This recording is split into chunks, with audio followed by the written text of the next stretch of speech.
Good morning to everybody. I just want to know whether I am clearly audible to all of you. Good morning, sir. You are audible, sir. Yeah, good. Good morning, sir. Yeah. So I have also shared my screen. I hope you are able to see the screen, right? Yes, sir. Yes, sir. Okay, good. Now, so let's start our class today. And okay, let's start with a question. Now, as you see in this slide, I show two curves.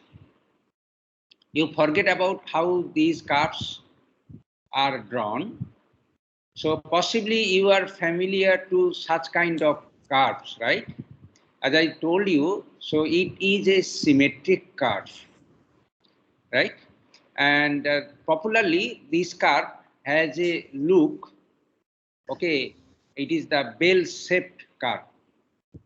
So bell-shaped curve means, okay, so this, with certain values, the curve is increasing, reaches to a maximum, and then, okay, decreasing, right, continuously, and then, okay, goes to, okay, tends to 0 if the value of x tends to infinity.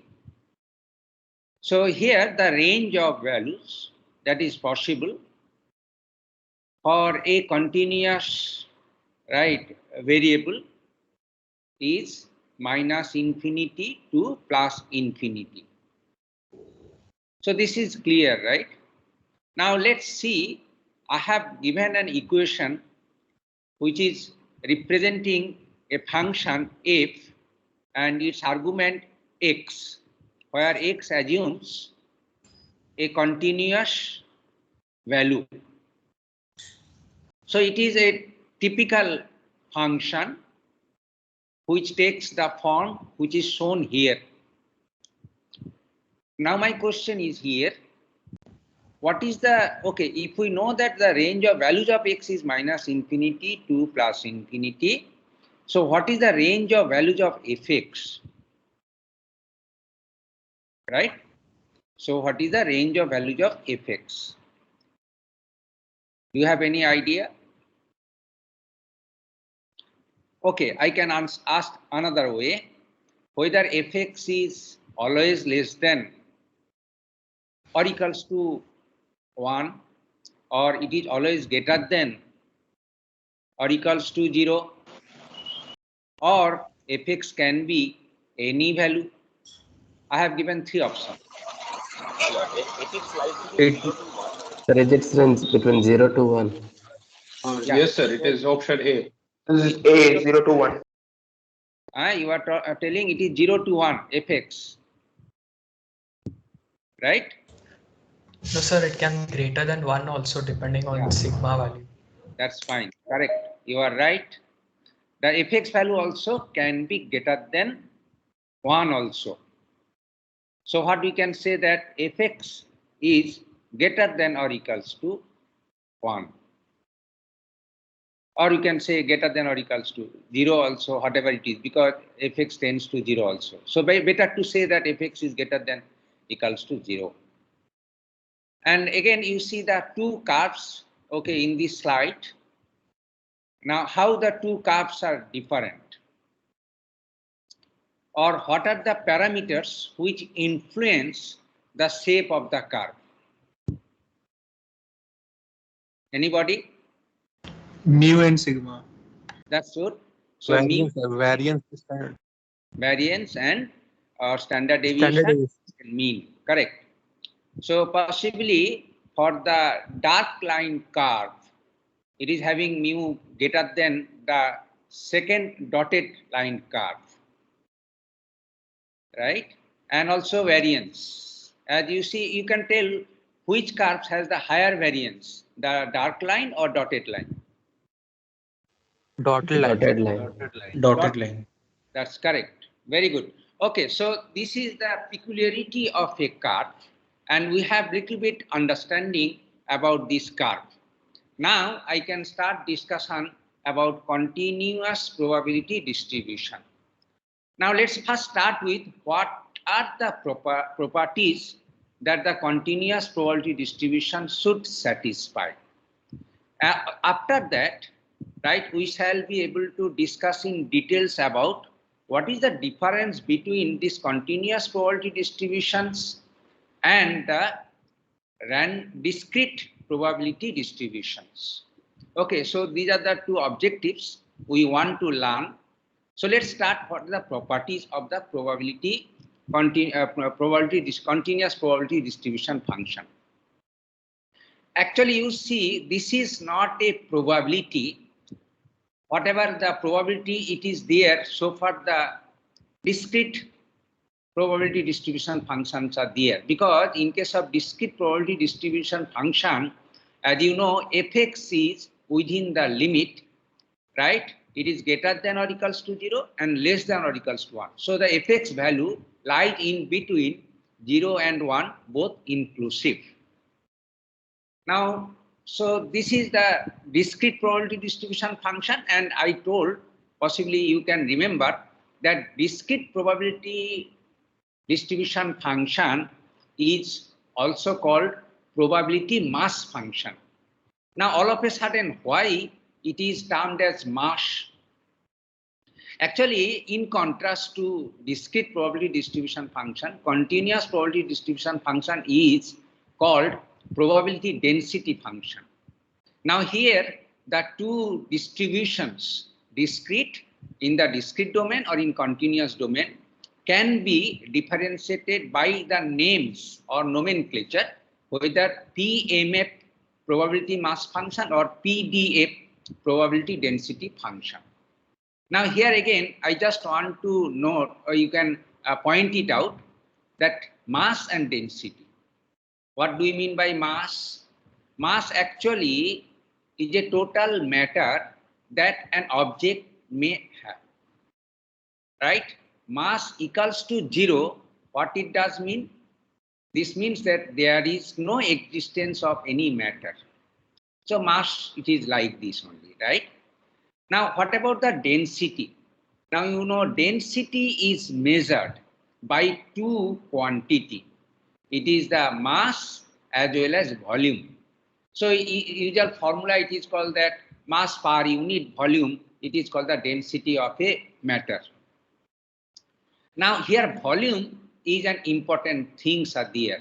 If volume changes and the mass remains same, the density can vary, and vice versa. Now here, the concept that, okay, so let's proceed little bit, starting with the probability density function, or rather continuous probability distribution function, and we shall be able to come into detailed discussion after, okay, having the basic idea of the probabilities of PDF. As I said, the first probability, first property says that fx is greater than or equals to 0 for any values x in the range R, where R is actually the range of, right, value of a random variable. It is actually set of real numbers, which is, okay, you can say it is infinitely countable. Now, second property says that fx dx, and if you take the limit, because fx is a continuous distribution function, so we cannot take summation here. So instead of summation, we should take an integration. So that is why integration over lower limit minus infinity to upper limit infinity fx dx. Now, what is the physical meaning of fx dx? The physical meaning of fx ds is that area under the curve bounded by the horizontal axis, that means x-axis. Now you see the total area bounded by the curve, right, for all values of x is equals to 1, and it is always true. And also you can recall summation of fx for all values of xi, where xi is the value of a random variable in discrete domain, is also equals to 1. So the property 2, so far this continuous probability distribution function is concerned, are similar to the random, right, discrete probability distribution function, except integration versus summation. Now the third property is very important. The third property says that probability that a random variable has a value within the range A and B, both inclusive. So this is actually the area bounded by the curve within the region A to B. As you can see here, so this is the region bounded, and this is actually the total area by this curve. Okay, and this area, it is calculated using this integration form. And as you understand that this probability value is therefore within 0 to 1. 0 is the minimum limit and 1 is the maximum limit, both inclusive. So it is 0 if it is A is minus infinity, B is plus infinity. It is 1 then. And if it is 0, then okay, you can tell when it will be 0. Right? Any idea when it will be 0?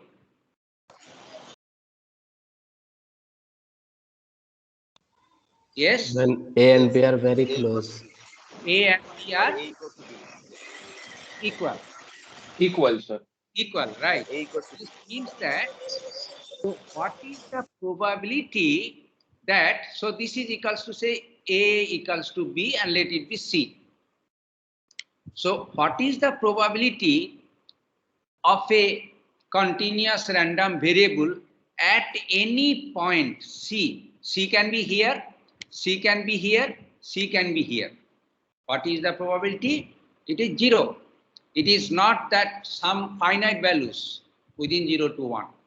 So this is therefore a very important property which you can consider, and then how it is distinguishable from the random discrete distribution function to this continuous distribution function. Because for the discrete distribution function, you know, for if it follows this kind of curve, but it is in a discrete manner, so at any point x, there is a probability it is like this. So this probability will be there if it is discrete distribution. Okay, fine. And fourth property and then fifth property, they are telling about given a probability distribution function in continuous domain, how the descriptive measures like mu and sigma square can be obtained. These are the same as you have already familiar to so far the discrete distribution function is concerned, only the summation actually replaced by the integration. That's all, nothing else, same whatever it is there. And again, you should not be misled, so it is actually x effect. That is obviously nothing to say because it is only the variables, and then this is the integration of this, and then where the variability is there. That's all.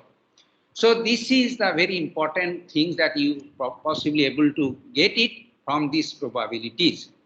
Now here, let us have some physical significance having this kind of properties that a continuous probability distribution function obeys. So here I can start with an example.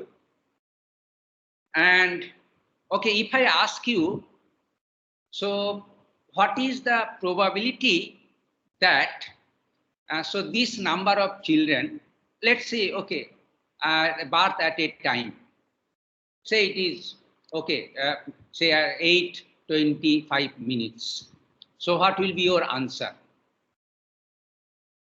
Okay, so I want to tell that what is the probability that, say, some 500 children will take birth at a particular time, say 8:20 hours.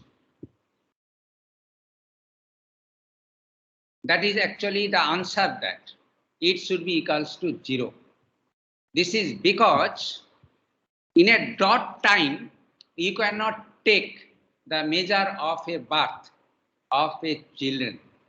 This is because the birth should be, right, or birth count should be considered within a certain interval of time. That interval can be very small interval, but whatever the small interval may be, right, it should be an interval. Continuing the same examples, I can again give an example which I have copied from a book, that is a Walpole. So it says the certain species typically live 4 to 6 hours. Now this is one what is called the understanding that some bacteria lives for 4 to 6 hours. For example, your COVID virus also live from say 10 to, right, 10 to 22 hours. It is like this. So that kind of understanding, it is available, and it is actually the biologist can give it, and that is fine. This is a fact actually. Now here, having this is the understanding, what is the probability that a single bacteria lives exactly 5 hours? Right? Now here, the answer should be is equals to 0, which I have already mentioned in this, okay, right? And that is important. All the important things I have usually marked with different colored font. Now here, the idea is a lot of bacteria live for approximately 5 hours. That is approximately 5 hours. But I'm telling you exactly 5 hours is 0. But there is no chance, now you read it, there is no chance that a single bacterium dies at exactly 5.00 hours. This is because dying or taking birth or occurrence of anything which is defined using a continuous value should be measured within an interval. Okay, so this way I can give many examples. You can also defend yourself or justify the understanding taking many more examples in the same manner. Now here you see the second point says the probability that the bacterium dies between 5 hours, here dies between 5 hours and some interval 5.0 hours is quantifiable. This is measurable. We can do it using some sophisticated instruments or some analysis or experiment or testing. This is possible. Now here, all of a sudden 0.01, why I said so? I could tell it is 0.001 or I could tell it 0.05, whatever it is there, but interval matters. So whatever be the interval, that is very important. Now suppose another example, here you see that, say, what is the probability that the bacterium dies between 5 hours and 5.01 hours? Definitely if your interval changes, this probability value will definitely changes. Now for this interval 0.01 hours, let the probability be 0.02, so 2%. That means 2% of the bacteria will die between 5 hours and then 5 and 5.01 hours. So this is the very important one, what is called the, okay, fact. Now having this, right, having this is the right information, then we can find many other, right, sub information from it. For an example, the probability that the bacterium dies between 5 hours and 5.001 hours. What should be the probability? Possibly we shall be able to calculate precisely if we know how the dying rate is distributed. Okay, and okay, in a layman form, 0.01 interval, if it is 2%, and then if we increase another 1/10 hour, maybe the probability will be also changed by another 1/10%. So we can say if earlier it is 0.002 and then 1/10 at the time increases probability, so it will be 0.002 multiplied by 110 again. So that is 0.002, right? And likewise, there is also another probability that the bacterium dies between 5 hours and 5.0001 hour, right? It should be like this, 0.002 and so on. Now here you see interval is an important concept here. So far the probability calculation, given that the distribution follows in a continuous domain, and this is important, right? Now here I was talking about, you can remember that density function. As you know, density is a ratio of two quantities, mass and volume. So here also in this context, or considering the examples that I have given to you, the ratio, that is the probability of dying during an interval divided by duration of the interval. What is the duration of interval that I have considered? 0.01. Right? That is the interval that we have considered. Okay, this is the probability that it will it is there 2% probability, as I said now. So there is a duration of the interval 0.01. Then probability of dying during any other interval and divided by this duration of the interval is approximately constant, and this constant is equals to what is the probability that around 5 hours the bacteria will die, which is actually 2. So we can say this is actually 2 per hour. This is actually 2 per hour. And you see 2 per hour. So therefore, and then 2 is more than 1, right? And like any values, but per hour or some measure it is there. So here 0.02 probability of dying in the interval 0.1 hour and between 5 and 5.01, it is actually the probability density function, which is written as 2 hours, 2 per hour like. This quantity 2 per hour is the probability density function, and you see this probability density function is at around 5 hours. Now, if you take at around 4 hours or 6 hours or any other hours, then definitely this density function will vary. And how this varies, that will be defined by a function. And that function is called the probability distribution function. So what is the continuous probability distributions, and then how the probability distribution function in continuous domain coming into the picture, I hope it is understandable. And once you know this distribution in the form of a function given to you, you will be able to calculate what is the probability that the bacterium dies at 5 hours or can be die at 4 hours or 6 hours. So it is simply probability density function into multiplied by dt.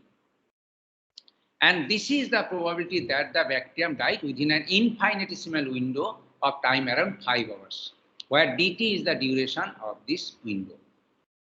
Okay, so this is the concept, and it is a very good example, a really very good example to understand the many things so far this probability density function or PDF is concerned.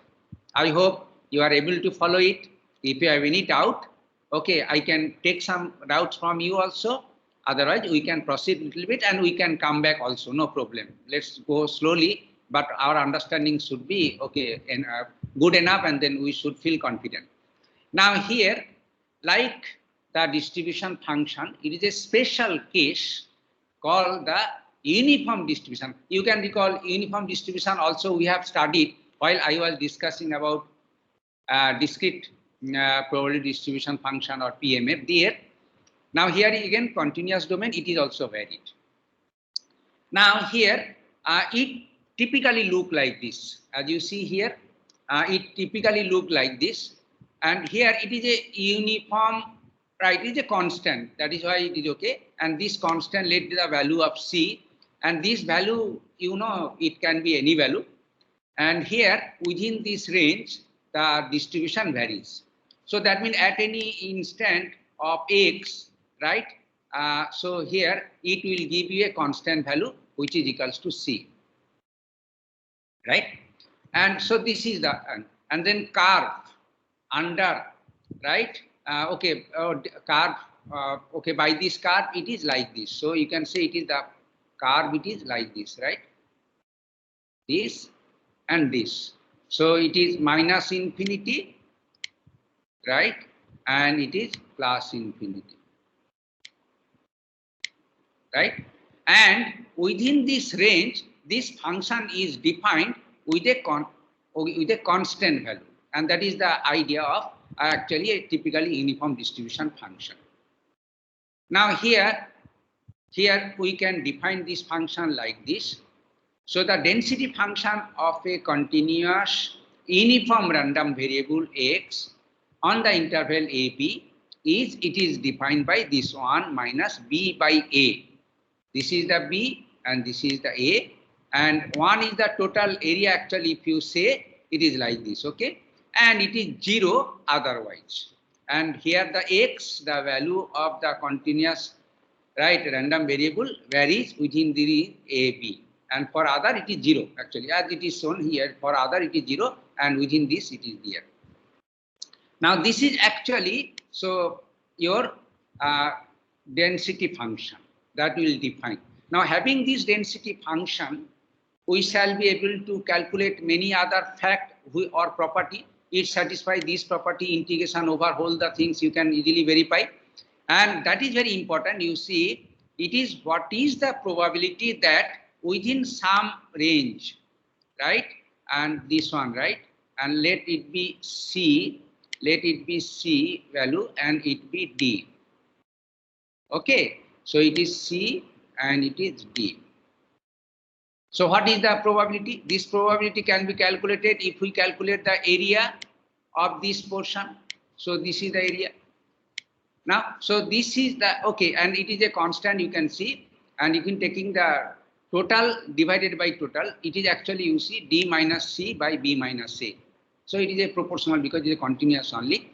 So it is actually telling you what is the probability that there, okay, a random variable x has the value in between d and c. And these are the things that you can do it by quick taking an integration of the form. It is very easy. And okay, if you apply the integration formula for this, mu equals to, right, it is a okay, minus infinity to plus infinity x into fx dx, then it will give you this value. And again, this is also minus infinity to plus infinity into x minus mu whole square into fx dx. If the take integration, it will give this value. So these are the two descriptive measures so far continuous uniform distribution function is concerned. So it is a special case, as I told you, if the rate rather, okay. For example, I was giving you the example of bacterial life at 4 hours the same rate, 5 hours the same rate, 6 hours the same rate. And if it is like this, then okay, this is continuous uniform distribution.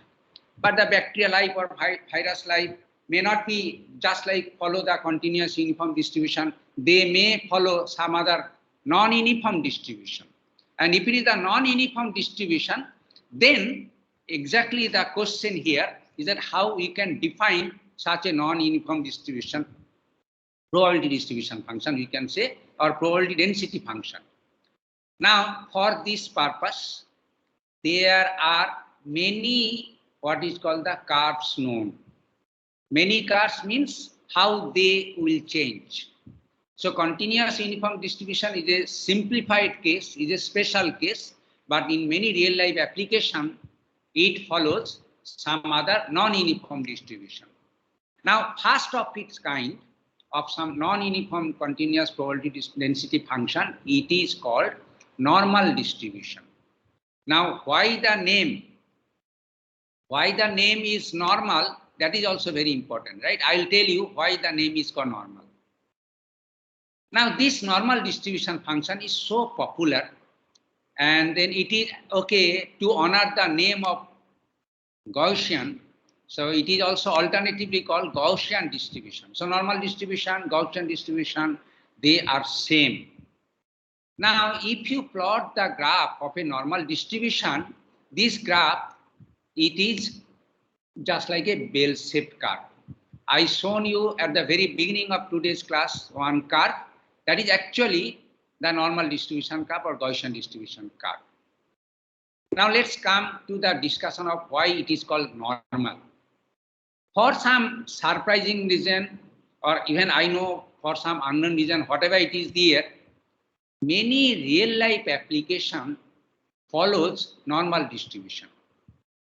For an example, say suppose marks obtained by 255 students in this class, if we plot, okay, marks means it is again continuous variable. Marks means, okay, it is from 0 to 100, this is the range, okay, any value.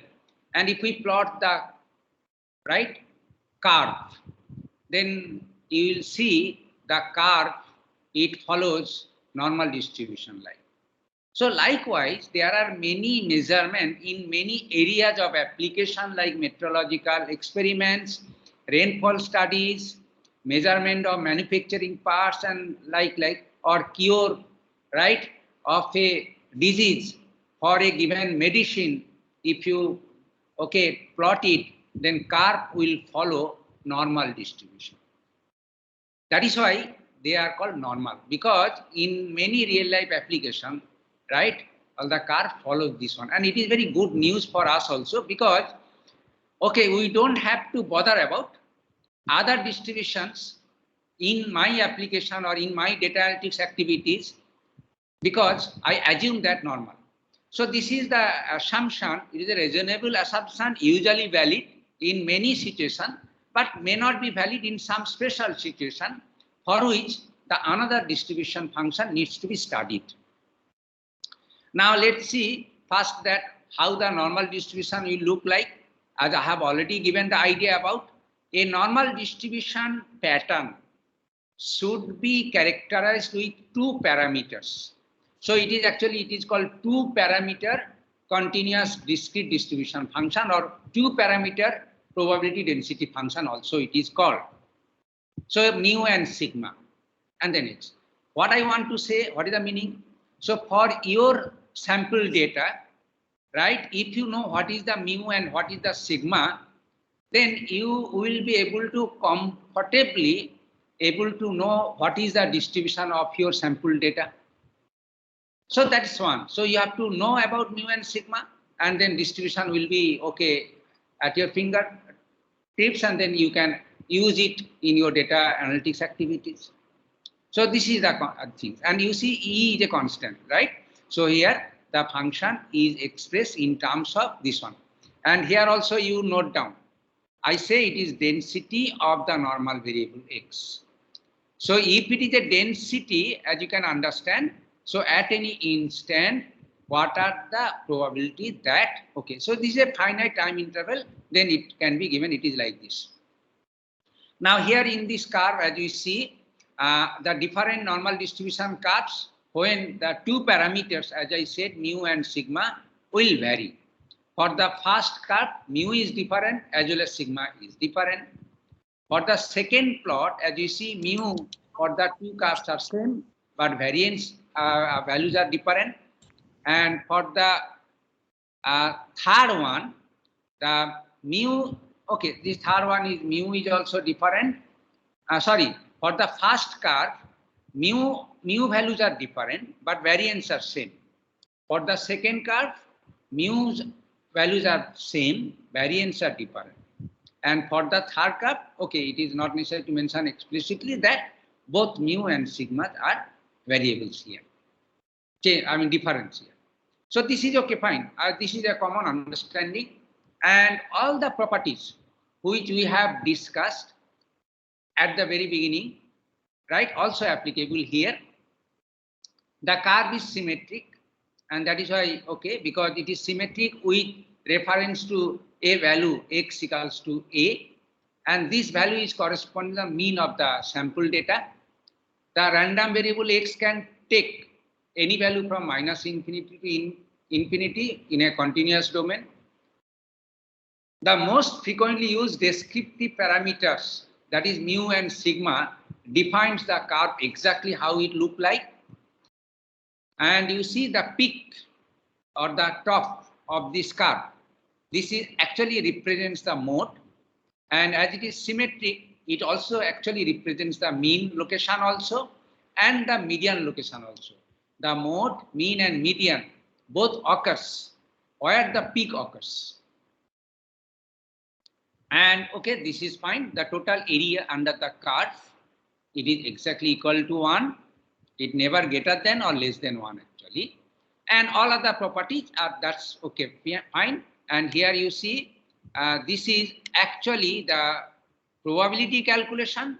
Given this is the density function to you, this is the density function to you, and how you can calculate probability between two intervals x and x2.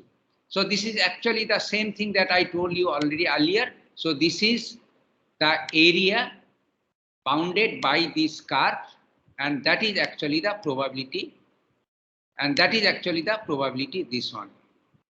Okay, so it is there. Now the find, okay, if you have the function fx and everything, this calculation of probability not a big task for you, but for the scientists or the statisticians, right, there are many tables available. One such table, it is called the normal distribution table. So regarding tables, how to use tables in our calculation, all these things we shall discuss when we will discuss about the applicability of all those concepts. Anyway, so the tables are there. Okay, we usually refer to those tables. The table contains for different mu, for different sigma, or within this probability value, or for any particular value, what is the density function and everything. For any value, what is the density function, that also explained from the table, it is there. For a given mu and for a given sigma. It is like this, okay? So it is easy. Anyway, I will tell you in details whenever we use it. So now we are learning the theory, or rather science. The application and engineering will be, okay, follow when this topic is covered. So it will be the next part of the discussion, where we will discuss about the application of all these concepts. Another distribution, this is just same as normal distribution, but with a little bit difference. Now, what are the differences rather? I'll discuss it. Now let's see what exactly this function. It is called the standard normal distribution. Now I was talking about the calculation.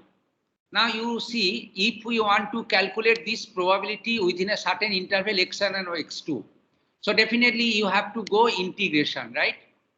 And this integration needs certain calculation. This is a very expensive calculation, because it is a single calculation, no issue, but multiple time if you have to do calculation for the different cases, then definitely it will incur huge time, computation time. So this calculation is computationally very expensive calculation. So scientists, and this is actually, you see, it is a constant, because one-time job we can calculate once. But for the different values of x1, different values of x, we have to calculate several times and several sessions, and then it is actually so if we can do some manipulation so that this computation will be easier, but giving the same what is called the meaning or implication, then that will be really an added advantage. So towards this, so another distribution function, it is called the standard normal distribution function, has been proposed. Now this distribution function follow the concept of Z transformation. Now this Z transformation is very important concept in the field of data analytics, in the field of machine learning and data mining, data science, whatever it is there. So this Z transformation is actually what? For example, if you want to transform your money from rupees to dollar or dollar to pound, whatever it is there. So you usually follow a transformation for the purpose. So a transformation is like this. Now here, this transformation, it is called the Z value, and Z value is equals to x minus mu by sigma. So what is the idea is that wherever you find this x minus mu by sigma, replace it by Z. Replace it by Z. Now here in the equation, as you see here, this is the normal distribution function we told you, x minus mu by sigma whole square. So in this place, I can replace this Z here. I can replace it Z here. And this will remain constant because it is just simply a constant multiplier. So we should not bother about it. Now then you see this function therefore converted into this one, E1 minus Z square. And that is actually the distribution function or density function according to the standard normal distribution. So this actually transform normal distribution function transform to the standard normal distribution function. Now you see what is the differences. Difference is that simplified form of this form, only Z value, if you know, apply it, square and then use it. So no more division, subtraction, and then all these things are there. And then here you see for the normal distribution function, two parameters, mu and sigma. But here for this normal distribution function, this is equals to 0 and sigma is on value because this sigma is here, right? So it is mu is by default, it is a 0 value. And sigma is a specific, okay, if it varies, then your curve will vary. Now again you see how the two things are same. Okay, Z transformation means if you convert your rupee, your money from dollar to pound, but it should give the same market value, is not it? ऐसा नहीं होना चाहिए जे dollar में ज़्यादा मिल रहा था, pound में कम मिल रहा था, ऐसा नहीं होना चाहिए. So whatever the things that you can purchase with dollar, you can purchase in using pound. It is like that. Now let's come to this. What is the curve look like? So here you see this is the curve according to normal distribution, and here you see here is the peak point which is actually x value, and that is mu here. Now I'm just okay for simplicity I plotted the what is called the these are the discrete value. Actually it 15.0, 20.0, 25.0. If I write it, absolutely you will not create any problem, I think. All right. So it is actually like that. Okay, this is a continuous range. And now you see, and this is for certain sigma. Now forget about sigma equals to 1. I should not like this one. Okay, let it be sigma only. So it is same. So this sigma and this sigma same. Now here what I have said, I shift the curve. I shift the curve from 10 to just at 0 location. Just shifting. Actually, yes, please. Yes, please. So actually this transformation, right, is actually a shifted values of the normal distribution. So here, so by means of shifting, so mu is shifted to 0, and then that is actually the mu as I said. Okay, so this is, so mu equals to 0, it does not mean that mean is 0. So mean is 0 so far the Z value is concerned, right? And we can easily convert Z value to X value and X value to Z value using that simple formula that is given there, a Z equals to X minus mu by sigma. So Z and X, they are complement to each other. So whatever the value if you want to use, it will lead to the same calculation. But the calculation takes less time so far standard normal distribution is concerned than the only normal distribution. Now, I was talking about there are many distribution patterns or there are other curves. Slowly, I will try to give some important distribution curves. They are more popularly called continuous probability distribution functions, or we can say probability density functions. So first, okay, we have already studied two, normal and standard normal. So they are essentially two things in the different form look like, otherwise they are same. Now let's see the gamma function. Now, why there's so many different distribution patterns? As I said, that if how you know that your sample follow normal distribution or standard normal distribution or some other distribution.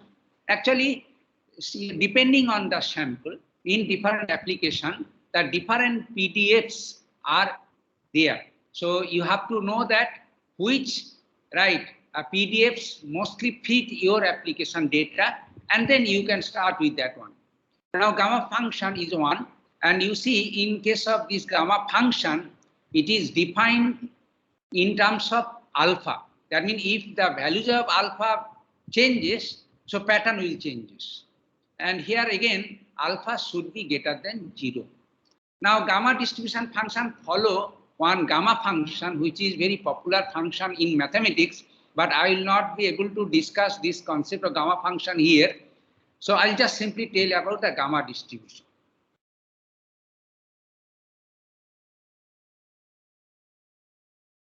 Okay, sorry. So this is the gamma function I told you. And okay, using this gamma function, a distribution called the gamma distribution that can be defined, which is shown here. So now I'm telling about the gamma distribution here. Gamma distribution, as I said, it used a gamma function. And then again, you see the gamma distribution follow two parameters. So we can say it is a two parameter statistics like normal distribution or standard normal distribution. And E is the constant, Napierian algorithm, a constant. And so it is a beta and alpha are the two values which characterize a curve, and alpha and beta should be greater than 0 values. So it is a positive constant. Right? And you see the curve, if x greater than 0, that means again this curve also valid for x greater than 0. That means for positive continuous domain values only, and it is 0 other. Now here you see the curves which will take this form, and for different value of alpha and beta, so it is actually alpha. You read it, it is alpha actually. I have collected from the net. I didn't draw of my own. So it is actually alpha. So for the different values of alpha and beta, how the different shapes of this gamma distribution curve it looks like. And as you see, for a larger values of alpha and beta, it takes the same shape, is a symmetric almost, and then also similar nature of the normal distribution curve actually. So actually under certain specific condition, gamma distribution, right? Okay, tends to the normal distribution, we can say like this. So this is the gamma distribution. Now next is the exponential distribution.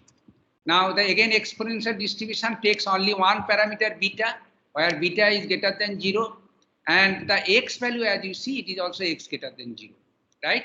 And here also x greater than 0, and if it is less equals to 0 or otherwise, it is 0 actually. Now here x tends to infinity also, that is quite possible. Now the exponential distribution, you know, it is actually changes with exponentially, and it is a negative exponential, so the curve will like this and tends to 0. And here the different, we can say it is actually beta, you read it. Okay, so it is actually the Wikipedia image, so I have used it, so you read it as a beta. Okay, so for the different values of beta, how the curve look like, as you can see it. So this is the probability density function, so far the exponential distribution is concerned. Now for the same, or even it is applicable for all the distribution function also, another concept, it is called the cumulative distribution function. So actually, you know, using this probability distribution function, if we can calculate the probability p x is equals to x. So it is actually for certain x, it is like this, right? So this is the simple, okay, density function at a particular x, okay, time with certain finitesimal interval, of course. So it is actually the density function. Now what is the cumulative density function? If we take so that it is x less than equals to x. So if it is less than x, then this is called CDF, or it is called the cumulative distribution function. Okay, so for this exponential, for the gamma distribution, also cumulative distribution function can be done. And this actually, it is a curve which shows the cumulative distribution function. So here you see Px equals to x, and here I say Px less than equals to x. And here you see the value, okay, and then here you see this is actually probability. And so this actually looks like in an exponential nature again.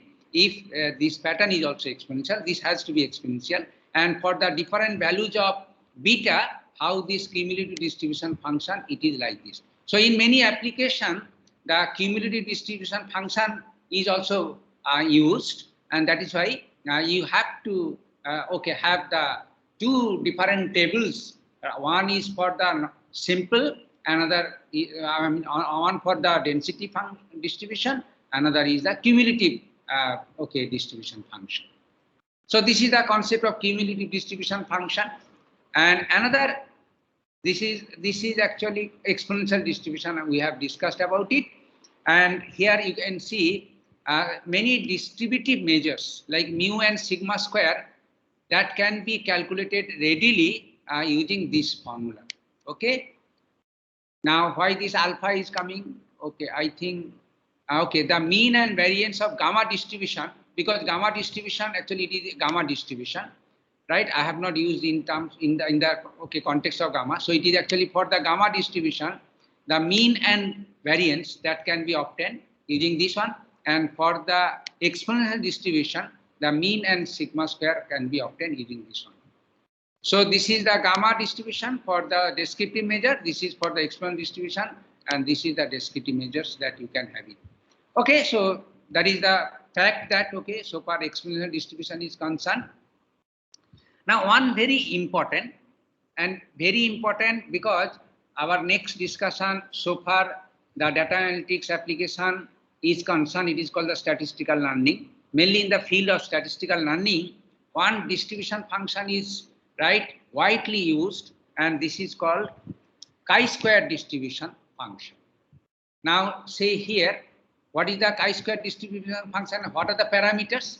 And you can see here only one parameter, and this is nu actually. This is actually the Greek symbol. It is called the nu, and this symbol actually called degrees of freedom.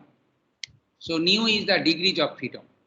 So this distribution function, that means chi-square distribution function, is explained in terms of degrees of freedom.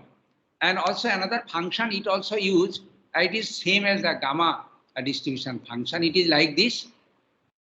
So here again, the values of x should be greater than 0. And for all other values, it should give the result 0. So here, this is the domain of the continuous random variable values. And here is the density function in this direction. And for the different degrees of freedom nu, how the curve will look like, it is shown here. So here, instead of k, you write degree of freedom nu. That's all. Okay. And the different curve. Again, if you check it, you can see that for large degrees of freedom, right? Large degrees of freedom, actually it tends to the normal distribution. If it is say nu is tends to infinity, then it's perfectly same as the normal distribution function actually. Anyway, actually that is the one information that you can note down is that all distribution function tends to a normal distribution function under certain what is called the conditions. Okay, and the physical interpretation is that if you take a sample, because it is related to the sample that you have collected, and then you have the distribution that what is the density or whatever it is there.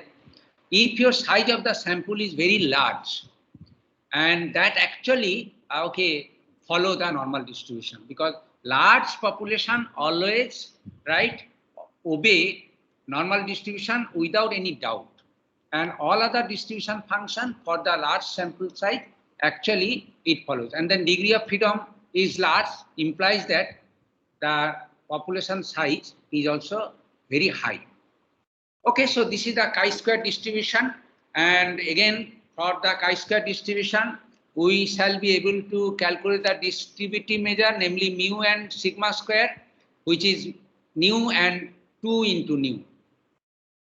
Okay, now regarding this chi-square distribution, I have planned another discussion in the context of sample statistics, so that I will discuss shortly in this class itself. Okay, this is the next next half of the discussion, where we are going to discuss about sample distribution. That is very interesting also. Now finally there are two more distribution. One is log normal distribution and another is Weibull distribution. So here this is the log normal distribution. It is shown here. Again you see it is sigma square. It is just same as normal, but here a little bit different. You see in this here x is coming, and then here also you see taking the logarithmic value. So these two things actually makes it. Otherwise it is again two parameter like normal, mu and sigma, and then it actually values for all possible values of x.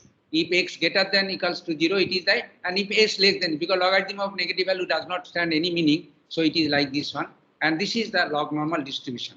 Now how the shape look like? Here are the shapes that normal distribution looks like. So different values of mu and sigma, the different curves that can be obtained. And here again, this is the cumulative distribution function. And you see the cumulative distribution function takes the sigmoid form. It is actually the shape is called the sigmoid form. Regarding sigmoid characteristics, there is again enough application so far machine learning thing is concerned, or neural network, all those things are there. So it is actually a transfer function, follows a cumulative distribution function, which can be derived from the log normal distribution function. Now finally, these are last distribution function so far my agenda is concerned. It is a Weibull distribution function, and it is same. It has only two parameters, right? Alpha and beta, right? Where the alpha greater than 0, beta greater than 0, they are positive constant, we can say. And for different alpha and beta, how this function, density function, varies with x, it is shown there, x greater than 0, and for other it is not applicable, so it is 0. And then the curve, according to this Weibull distribution, here for different alpha and beta, which is look like this. Okay, so this is the curve according to this distribution function, it is here. And these are the descriptive measures.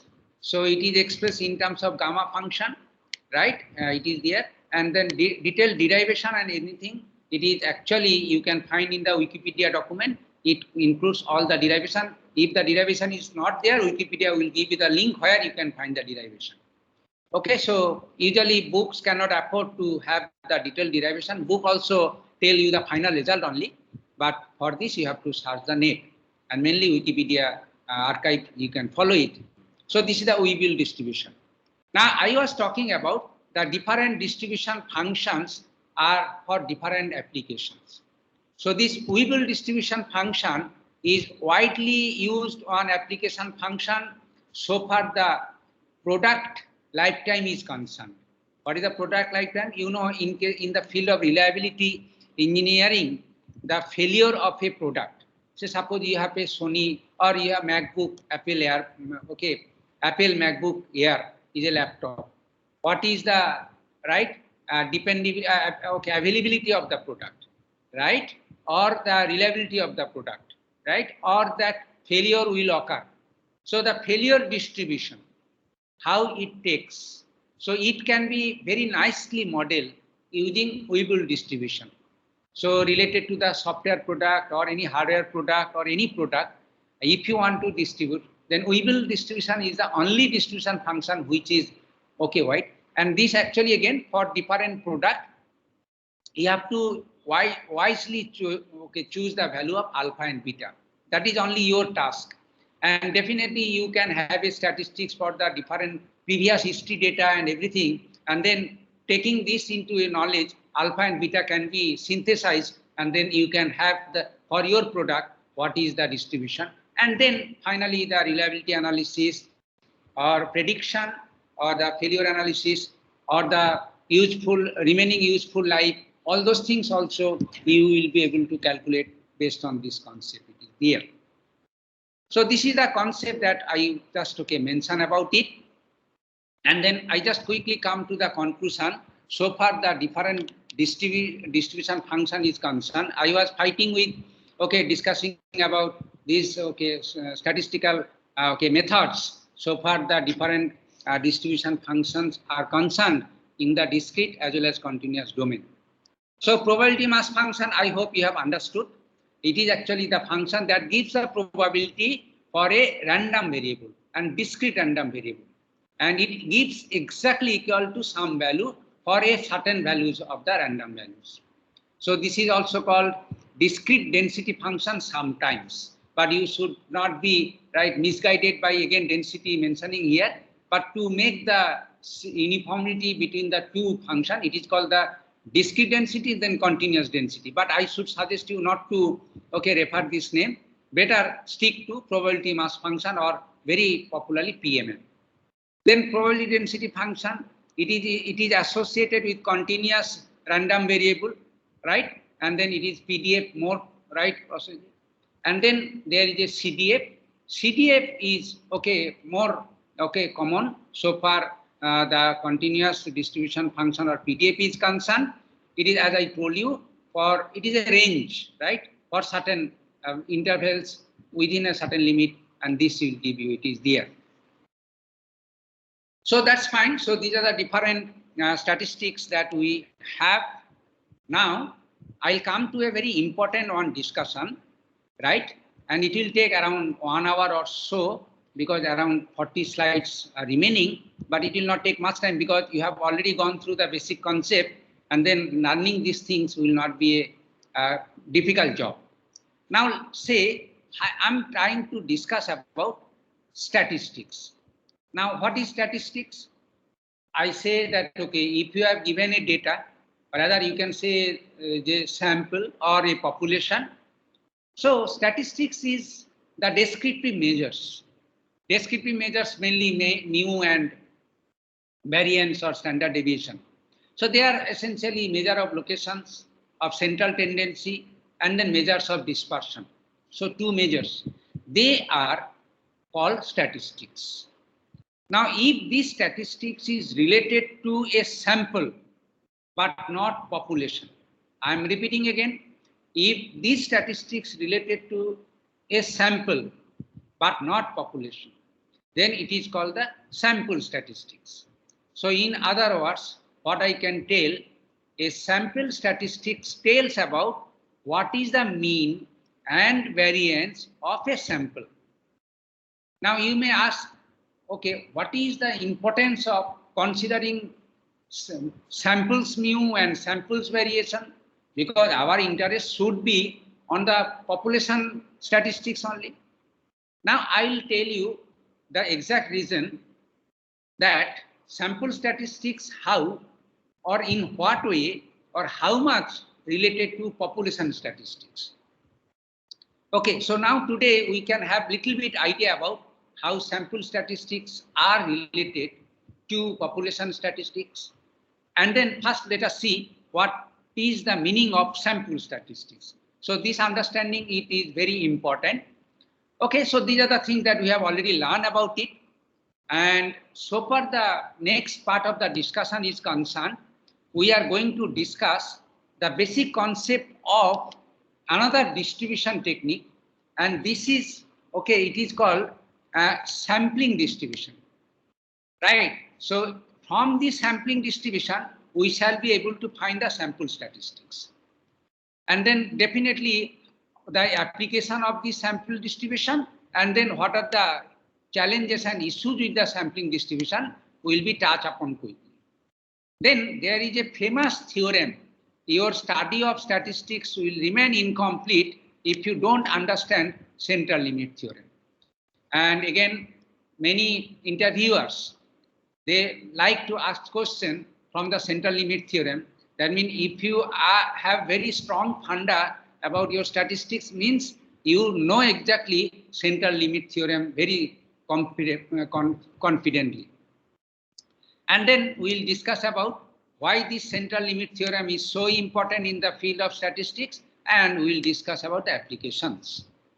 And now there are sampling distribution as I will start with, and then there are many sampling distributions are known, but out of them, 3 are very important. The first one is chi-square distribution, which I have already given a just glimpse of it. And then 2 other distribution, T distribution and F distribution also will be covered in this class. So this is the plan, and I'll try to conclude it within 50 minutes or so that this portion will be covered by today only. Now, all those things is fine. I just, skipping it. Let's come to the sampling distribution. Now, the sampling distribution says about the variability of sample statistics. Now, this is the very important text that you should consider. It is the variability of sample statistics. Now, I told you what is the sample statistics. I told you the sample statistics is the samples mean and samples variance. Now, the variability of samples mean and then variability of sample variance, it will express using sampling distribution. So, sampling distribution is the variability of samples mean and then variability of the sample distribution. Now, again, you know the distribution so far the population and distribution so far the sampling is concerned, or we can say statistics so far the sample is concerned and statistics so far the population is concerned. So there are 2 different forms of the statistics. In order to distinguish the 2 statistics from each other, so there is a precise notation followed in almost in any book of statistics. One is called X bar. X bar is just as a replica, it is a complement of the mu actually. It is called the, so X bar actually the samples mean. So for the population, it is denoted by mu. And for the sample variance, that is the A square. So it is, and then for population, this is actually denoted as sigma square.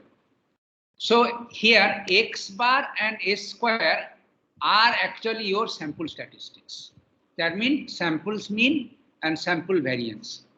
Again, so whenever if I say X bar and whenever if I say capital S square, you will immediately imply to that is that they are samples mean and sample variance. And if I say mu and sigma, then you can imply that this is the population mean and population standard deviation. So these are the 2 different symbols are used to distinguish the 2 different statistics are there. Now let's see what is the meaning of the variability of the sample statistics.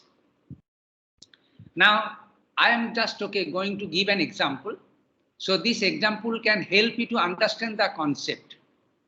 Now let's start the example. It is there. Suppose this is your population.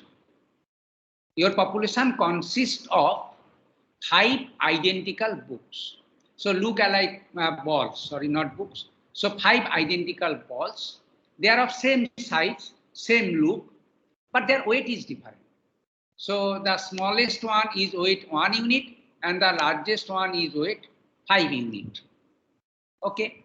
Now, so this is the population. Now from this population, we can create many number of samples. Now that depends on how many number of elements in your sample, that is called the size of the sample. So I am taking 2 balls, selecting at random, or 3 balls, or 4 balls, or 5 balls. So accordingly, so many samples will be there. So if we take 2 balls taking at random, so 2 to the power 5 number of samples are possible. Now, so these are the samples. This is a very small example. That is why, so that I can, I can show the entire fact in the form of a table.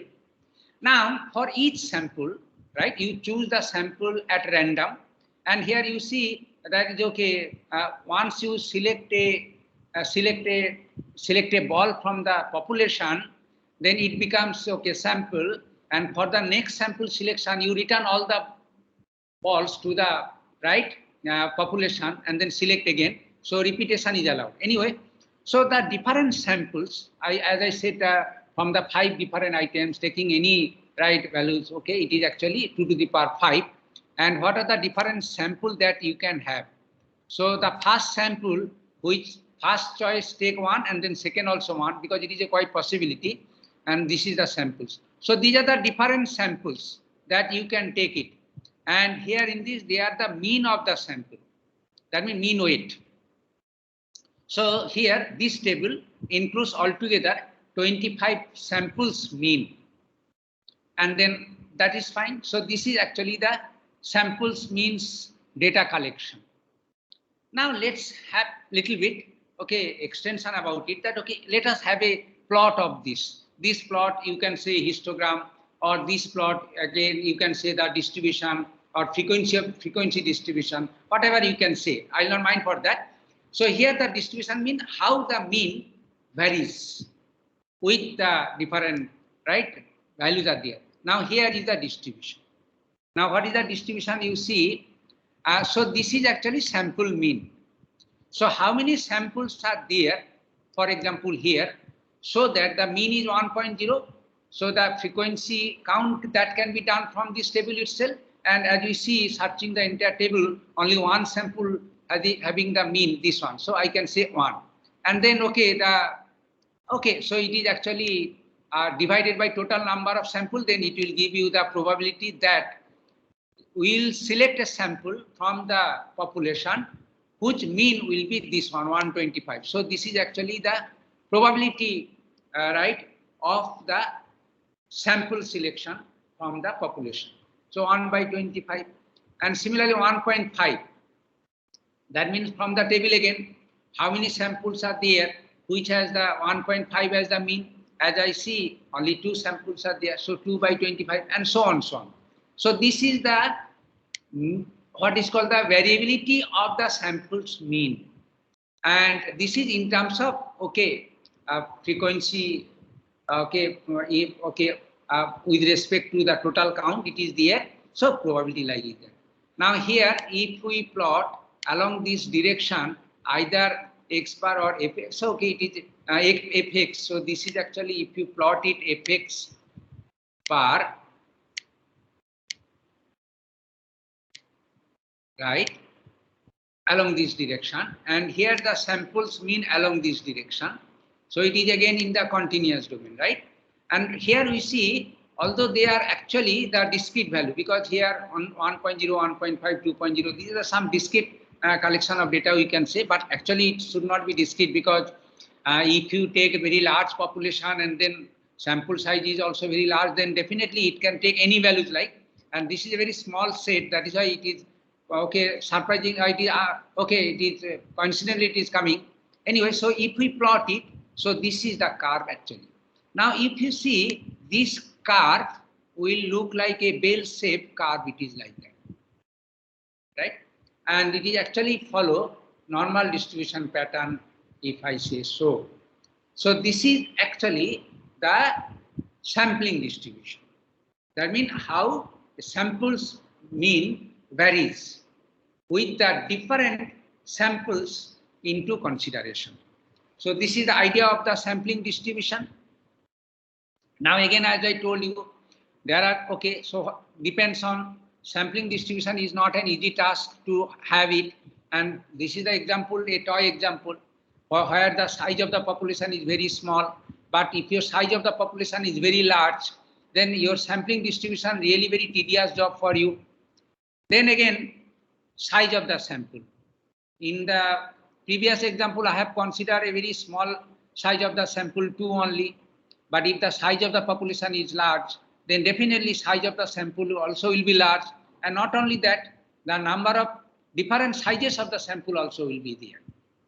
And then another question is that how you choose the sample. So in the previous example, we choose the sample following some experiment that, okay, we take one ball from the population, return it, taken the next ball and repeated trial 2 times. It is just like a Bernoulli, like, and then we repeat it and all these things there. Okay, so taking 2 times. So this is the one experiment that I have done in order to choose the samples. but there may be many other procedures that can be adapted to select your samples. So considering all these things together, it is really very difficult to have a sampling distribution in your analytics activities. So then problem is that, so this is the issues or challenges that I'm telling you. Now how to cope with these issues and challenges. So our next discussion will help you to cope with these issues and challenges in fact. Now here again, few interesting points that you can think about is that, so for this sample distribution that we have considered, right, and there is a very important theorem that is actually says that the sampling distribution of a random sample of size n, right, if the population size, it is denoted at capital N, and this is the sample size denoted at n, drawn from a population with mean mu and various sigma square, it is observed that it has mean is equals to x bar, that means sample mean x bar is equals to the population mean. Now here again, in this example, as you go there, you know, you can tell what is the mean. So here you see this is the mean. Mean is actually the peak, and then mean is actually 3.0. So this 3.0 is actually also, you see, population mean. Your population is 1, 2, 3, 4, 5. Population mean is also 3. Now here, this is the one very important therefore. Okay, whether it is true always or not, that will be debated. But we will try to first take this into account that if you take the sample of size n from a population of mean mu and variance sigma, then you will be able to find that sample mean is same as the population mean. Now this is very important, right? So that is what I told you. So this is actually, and in that case, in the previous example is a uniform, right? And then that is actually the same formula that mu can be calculated from the distribution of population. So it is mu. So this is very important. And what is the consequence? If it is true always, then that's fine. If you take a sample at random, and if you find its mean as x bar, then you can conclude that then population mean is also mu. That means knowing the sample, you can infer the population mu. So you don't have to select the entire population into your custody and then calculate it. Only take the wisely take the sample, and that will give you. So this actually, this also satisfied from this example that I have mentioned. Now, this is the sigma square. For this data, you will be able to calculate sigma square. That is the population variance. So that also you can see, this is the formula that you can calculate. I have already given the formula earlier also while I was discussing the distribution function. So it is n square minus 1 by 12. So this is actually 2. Now here another composition says this and this, the variance, that means this is actually samples variance, a square. What is the samples variance? So you have considered the different samples, and the variance of the mean actually, that is the sample variance. So here if you see, these are the mean, right? So if you take this is as a population, and then if you calculate the measure of dispersion of these values, then that is actually called the variance of the sample. So you have so many samples are there, and their means variance are like this, okay? So this is actually says, this one says that variance of the sampling distribution is, this is equals to sigma square by n. This is equal to sigma square by n, and somehow sigma a square is very proportional to sigma square if n is constant actually. So n is the size of the sample. Now this has another important meaning also. I'll discuss that one. Now for the given sample, right, x bar equals to 3 and a square that can be calculated is 0.4. That is actually variance of the means of the samples actually. So it is 0.4 that you can calculate easily from the data that you have. Okay, so this leads to a very important theorem, right? This observation, right, which actually true for the straw example, but it is actually applicable to any data in our real life world. And that leads to a very important theorem, central limit theorem. From the previous discussion, from the previous illustration and examples, we are already entered into the arena of central limit theorem. This theorem, let's see in a formal way what it said.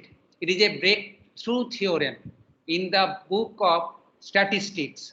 And after the, right, this theorem is established, it solves many problems very easily, which we could not think before the central limit theorem was proposed. So it is actually a breakthrough theorem.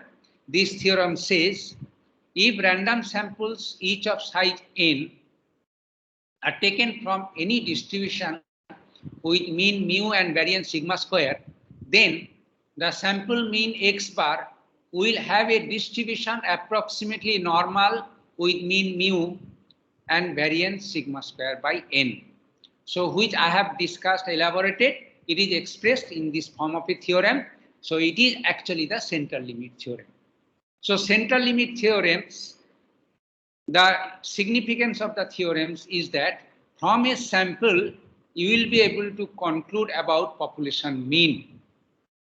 And if you know the sample variance, then also you will be able to conclude about how the sample variance and population variance are related. So how it is related, okay? That is fine. Now let's proceed further.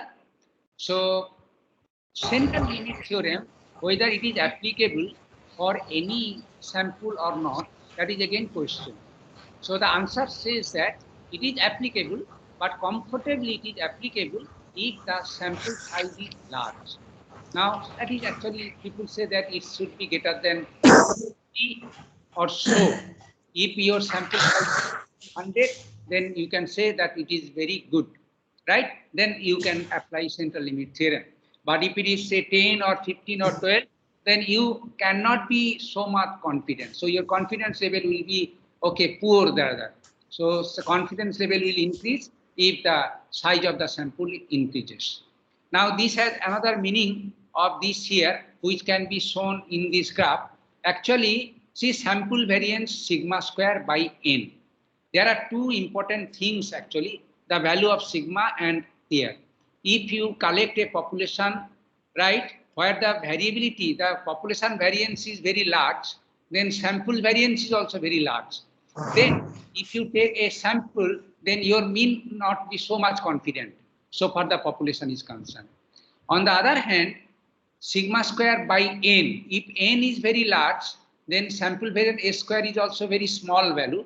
And as you know, n tends to 0, n tends to infinity, then s square tends to 0. So s square tends to 0, this means what? Sample variance is 0.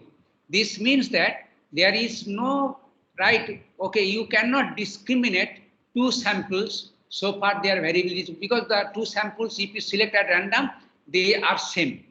So obviously the entire population, for example, if you can consider, or near about entire population, then the variance is 0, of course, in that case, because this is the population. So whatever the sample statistic you can find it, they are applicable to the population statistics as well as.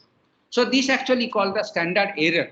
So far this sigma square by n, or rather it is called sigma by root over n. Okay, this is a very important one matrix used in the sampling distribution theory, and usually it is called the standard error of the mean.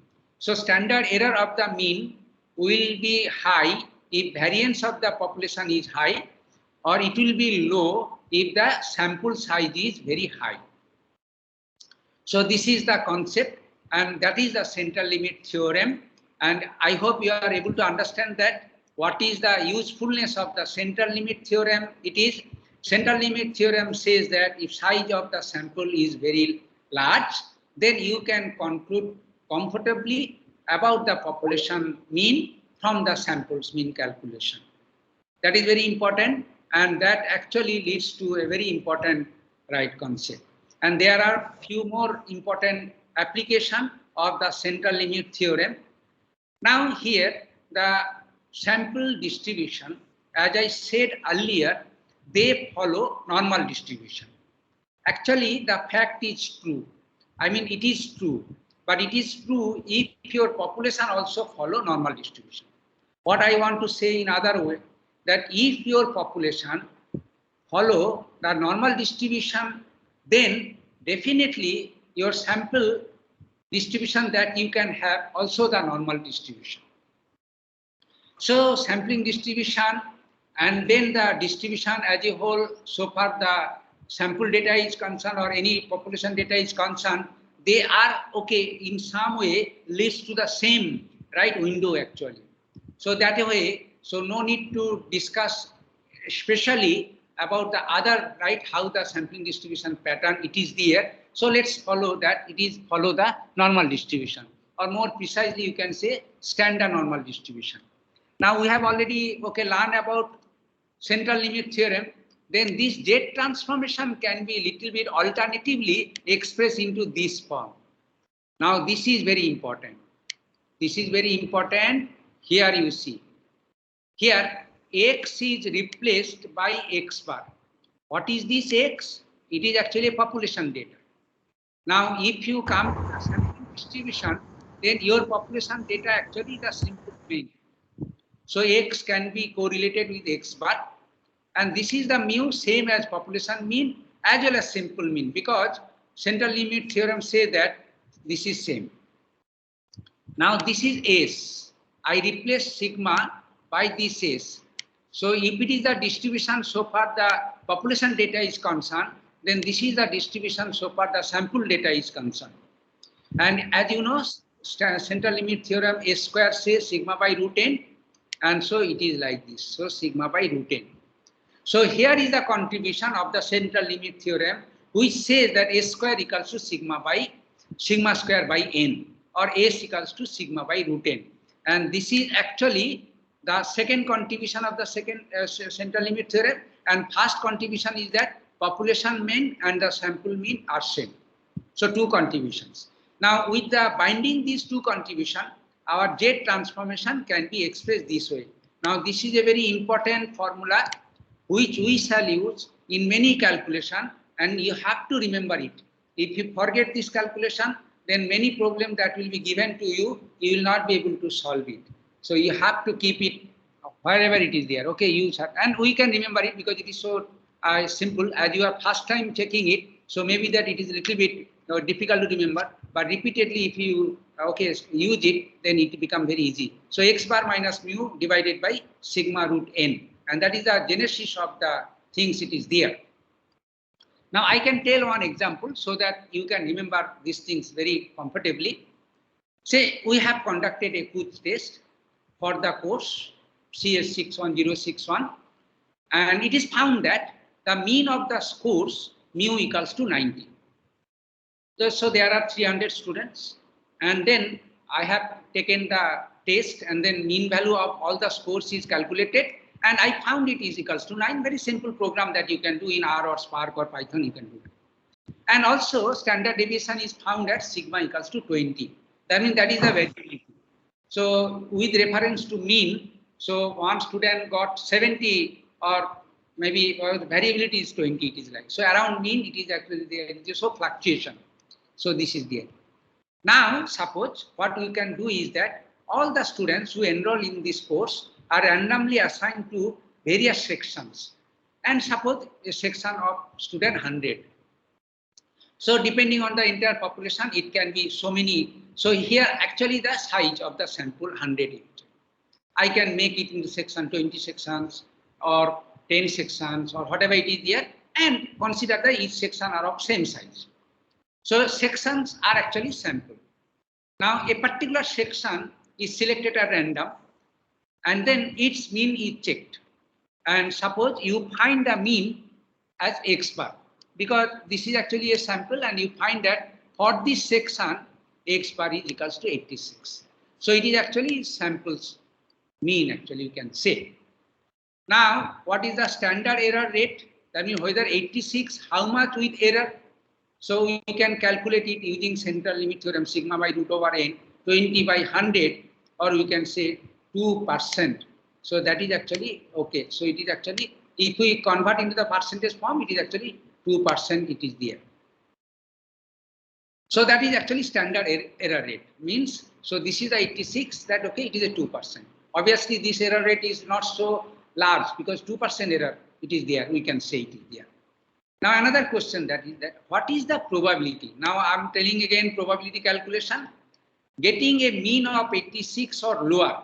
Again you see 86 or lower on the quiz test. So here we can say P, what is the probability? It is random, X, right, less than this equals to what is called the sample mean. So X bar. Now you can understand. So this actually can be obtained if you know for your data what is the CDF, that means cumulative distribution function, because it is related to the cumulative distribution function.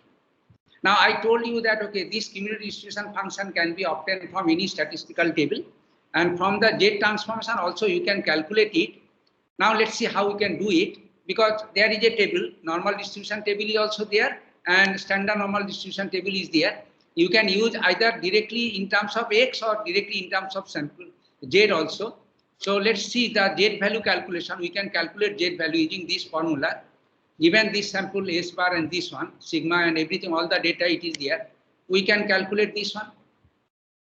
So this is the Z. Now, so far our probability is concerned, this is and this is are actually same, right? But it is in terms of, right, X calculation, it is in terms of Z calculation, or normal distribution calculation in terms of standard normal. So what is the probability that Z is greater than or equals to -2, or you can say less than -2? So this can be obtained from the curve. Now I can say it is the curve like, it is the 0, right? And then it is the curve like this one. Now this probability, if you see less than T2, it is like this. And it is, okay, less than or equals to 2. So -2, I can say this size, okay? Along this right, -2. Now here you see this is actually the area of the curve under this one, right? And you know the total area is equals to 1, and this portion of the area will signify this data actually. So this probability you can calculate using your calculation formula that you have already know the distribution function, integration and all these things. So write a program and you can calculate this probability easily, and from the table also directly you can calculate what is the value of this one. So the table will tell automatically directly, okay, for the different values of Z and what is the probability is there. So it will tell this one. Now if this probability is very low, then means that your probability is this one. The probability of getting mean or lower is very low, and if it is high, it is there. So that's okay. It's the calculation of table. I think this table, okay, you can say it is around 0.08% of the probability. That means it is 0.08% means around 8% probability that, right, or 0.08 probability is that the getting a mean or it lower on the quiz test. Okay, so this is a very simple example, and now so we can quickly start about the different distribution. So far the sample is concerned, we have discussed okay, a very simple distribution. It is called the normal distribution or standard normal distribution. In this context, standard normal distribution is also called Z distribution. Okay, it is actually for use the Z value, so it is called the Z distribution. In the last example, actually, okay, as we discussed, it is actually Z distribution discussion. So we have already learned about one sampling distribution, which is called the Z distribution. Likewise, there are few more distribution, chi-square, T and F. Chi-square distribution actually tell about distribution of variances of the sample. Now, Z distribution says the distribution of samples mean, but chi-square will tell you distribution of variance. So the two way, Z distribution and chi-square distribution, how they are different. And then T distribution, likewise Z distribution. So learning T distribution and Z distribution are same actually.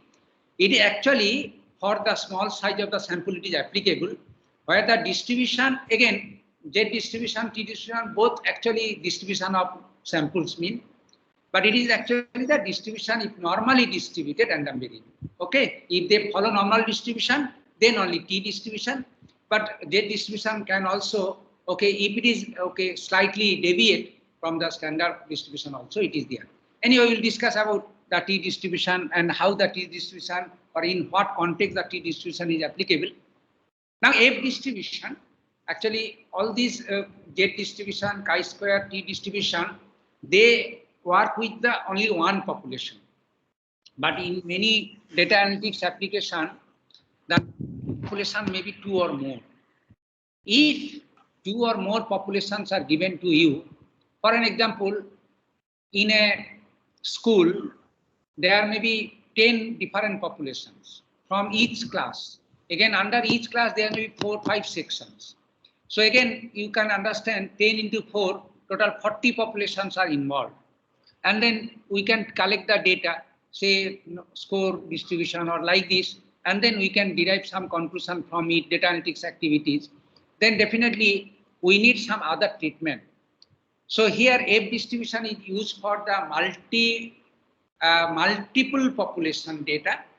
So it is the distribution of the ratio of 2 variances, we can say.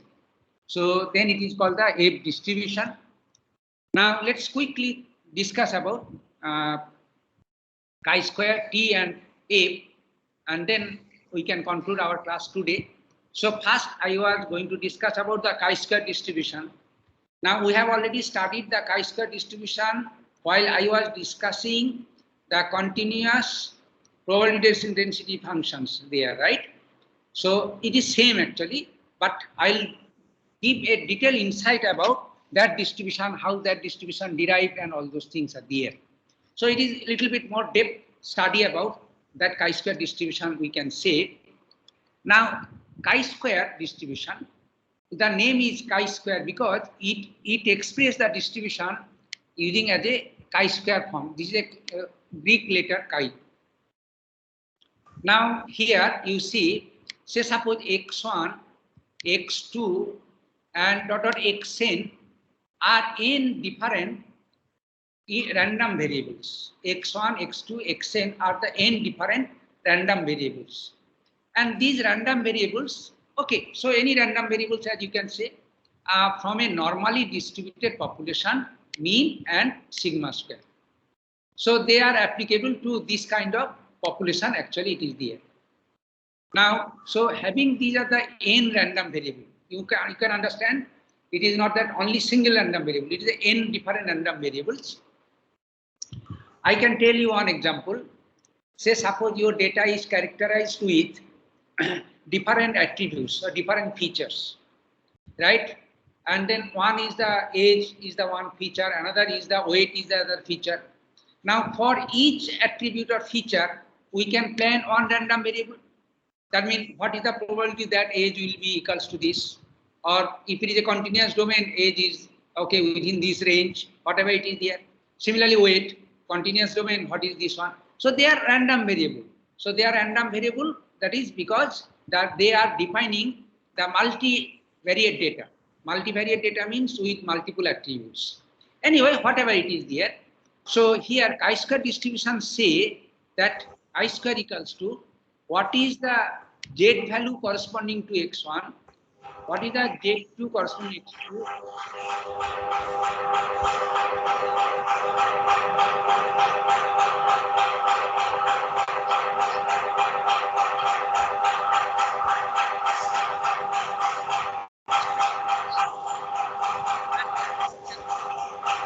Sir, getting a lot of noise.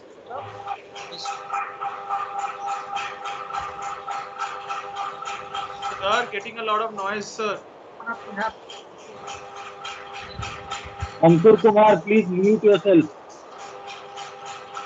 Okay, so here if I-square is eventually. When I open your microphone, sir. Okay, so Sir. here, yes, please. Sir, getting a lot of noise. Yeah, that is what actually it is not from my side. You know, I have already closed my fan so that sound can, okay, noise free sound can be. I'm feeling very hot here in my room. The problem is that some of you, right, some of my students, they forget to mute their microphone. I request you please mute your microphone, please. Okay, it is another 20 minutes discussion. Please bear with me. Okay, so please mute your microphone. Whenever there is a need, you unmute it.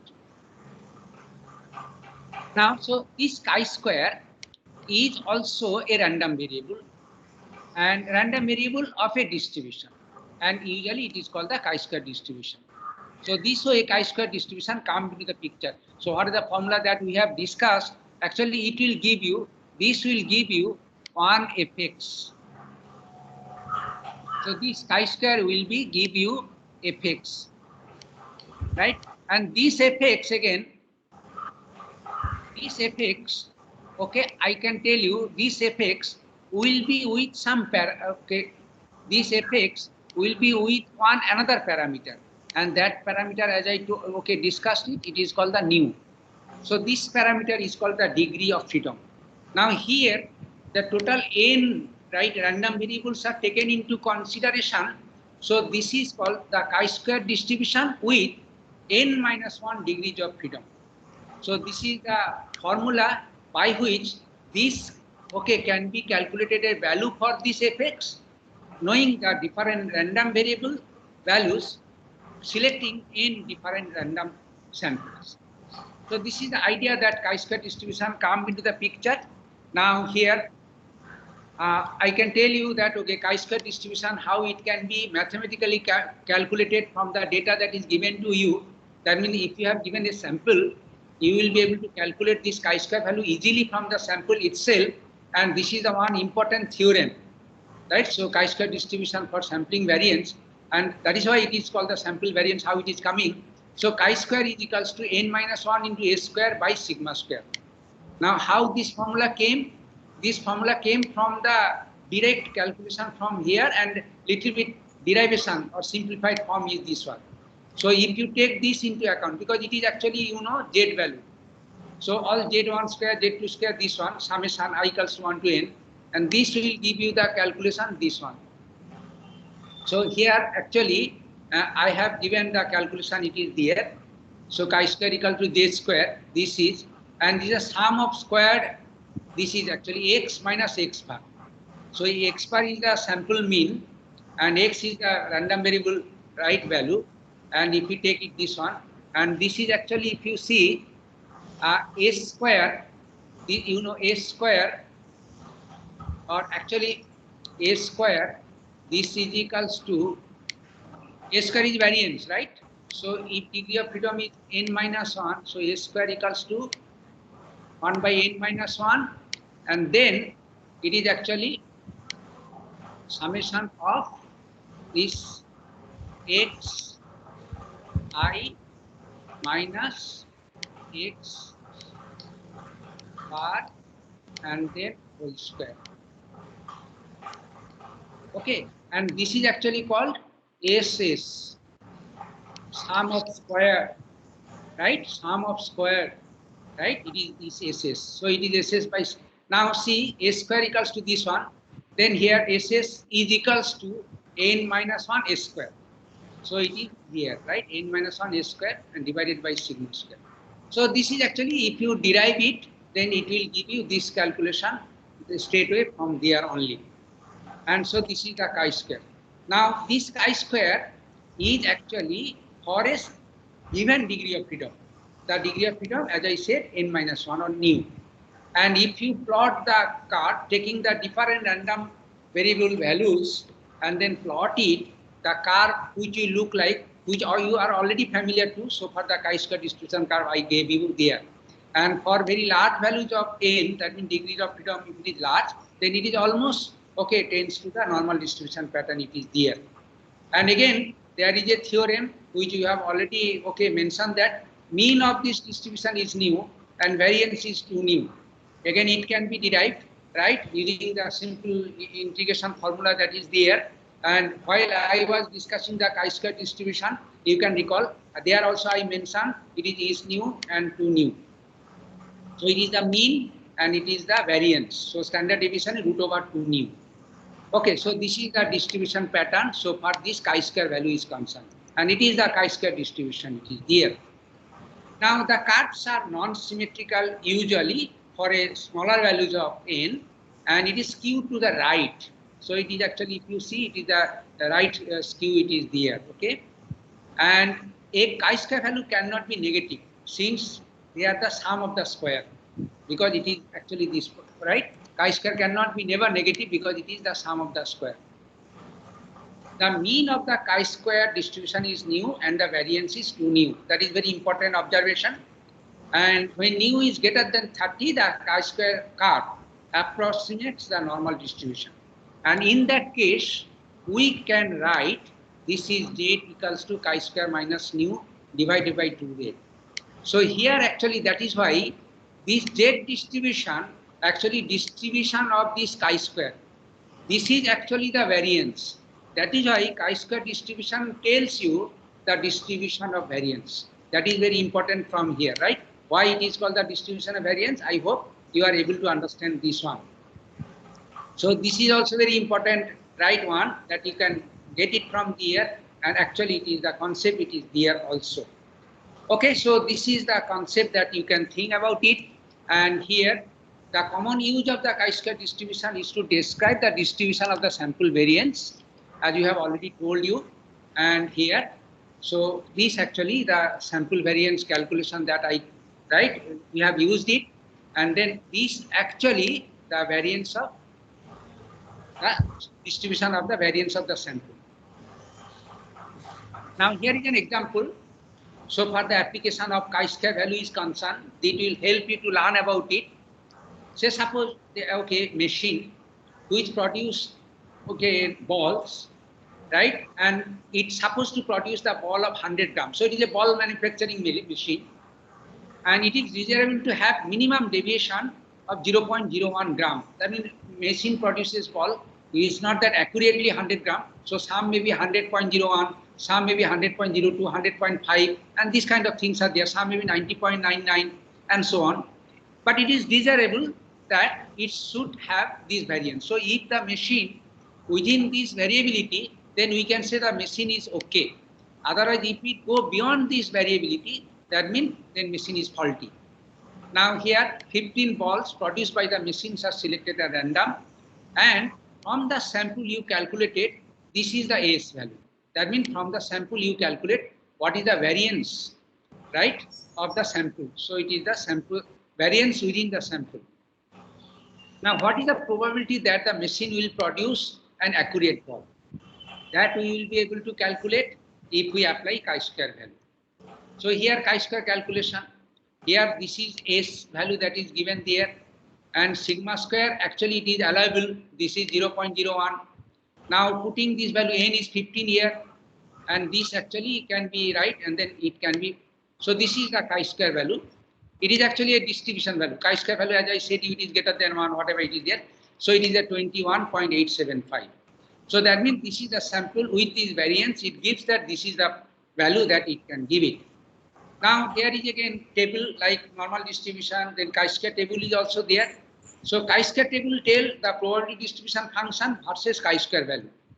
And for this chi-square value, 21.875, it actually it is there. So that value it will tell you, right? Now this area under the curve is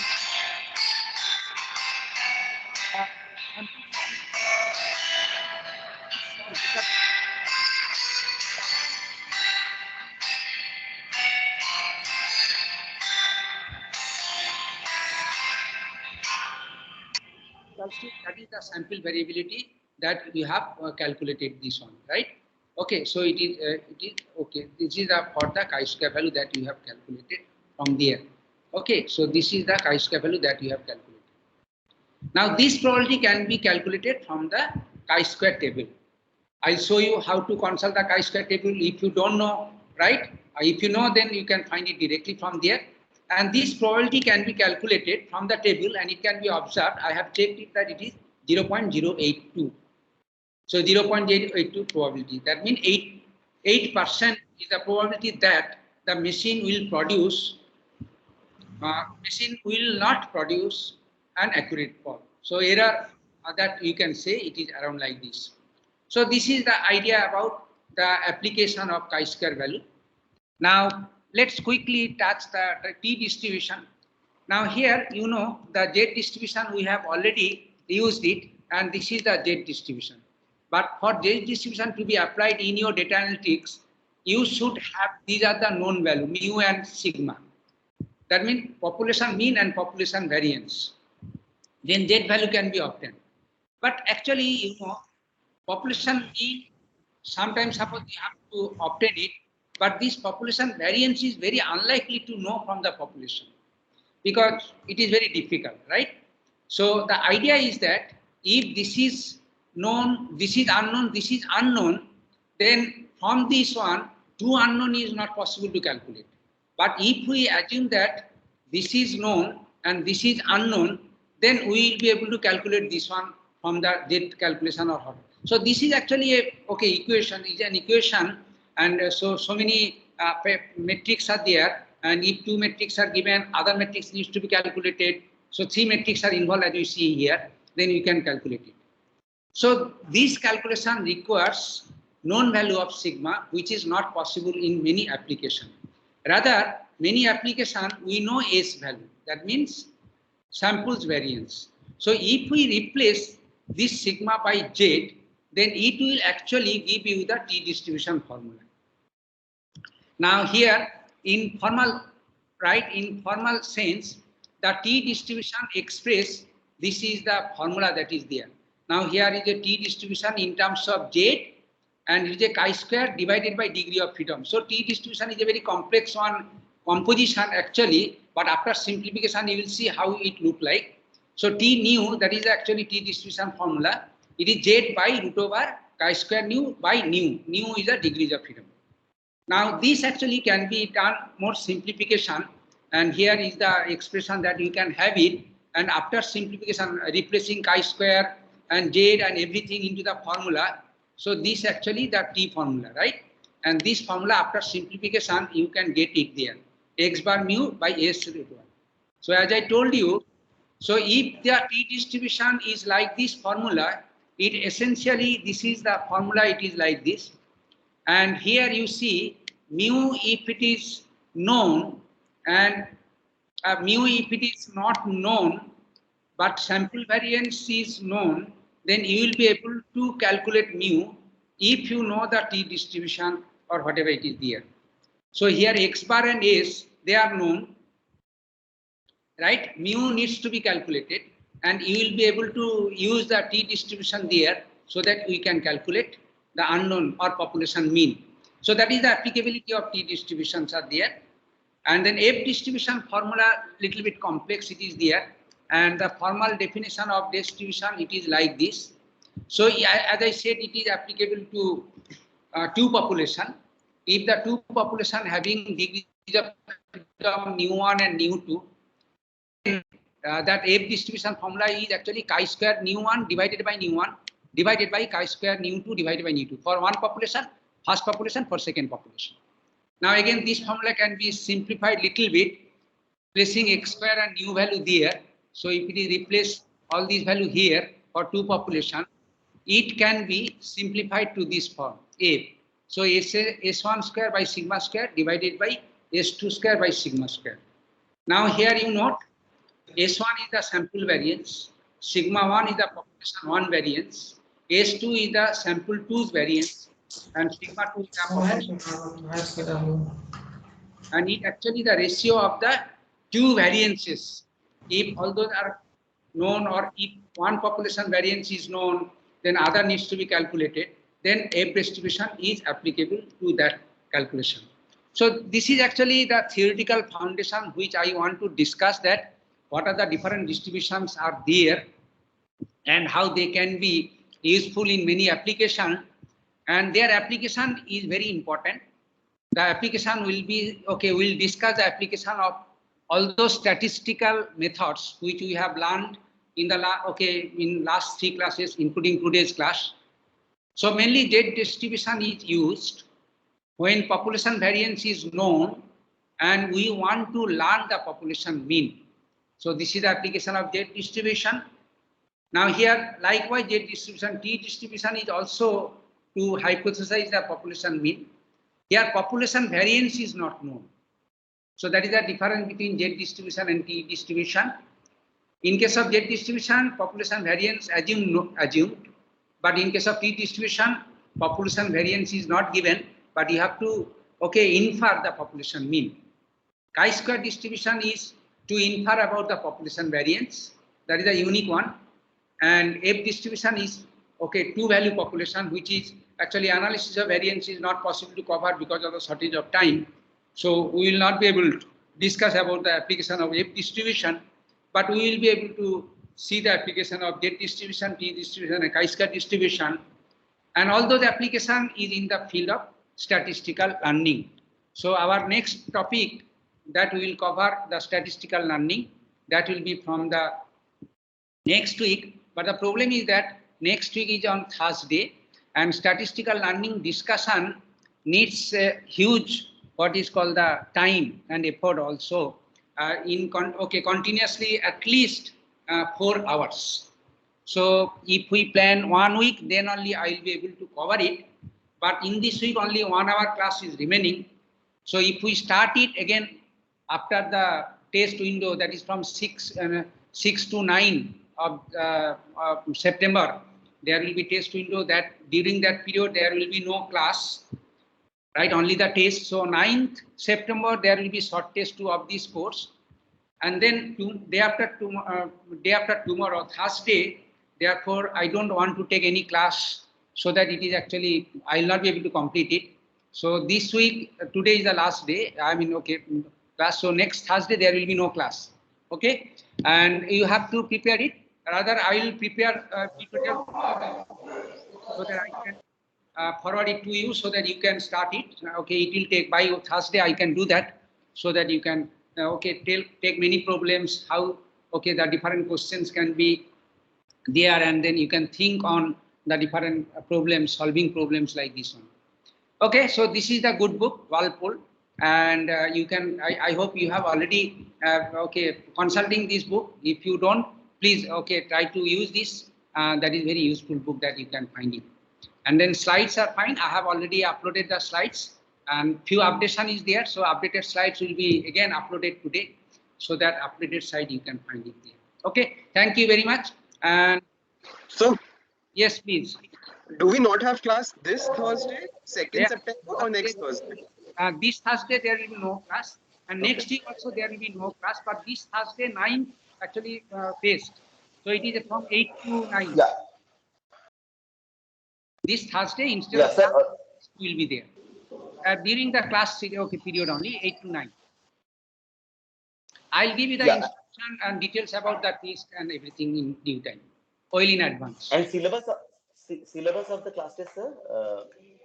Not 11, it is 9.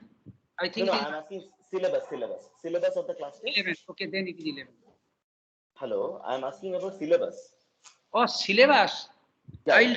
Syllabus is whatever the portion covered till today. Till today. Is Okay, day 7 cover up to day 1 to day 7 coverage. Okay, thank you.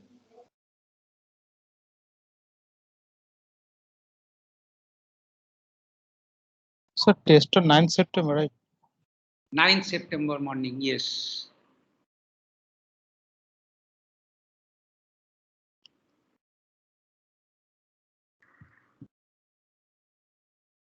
Hello, sir. Yes, please. I have a doubt in the normal distribution. In that part, you said when you are converting it to Z, you are keeping mu as 0. So that I understand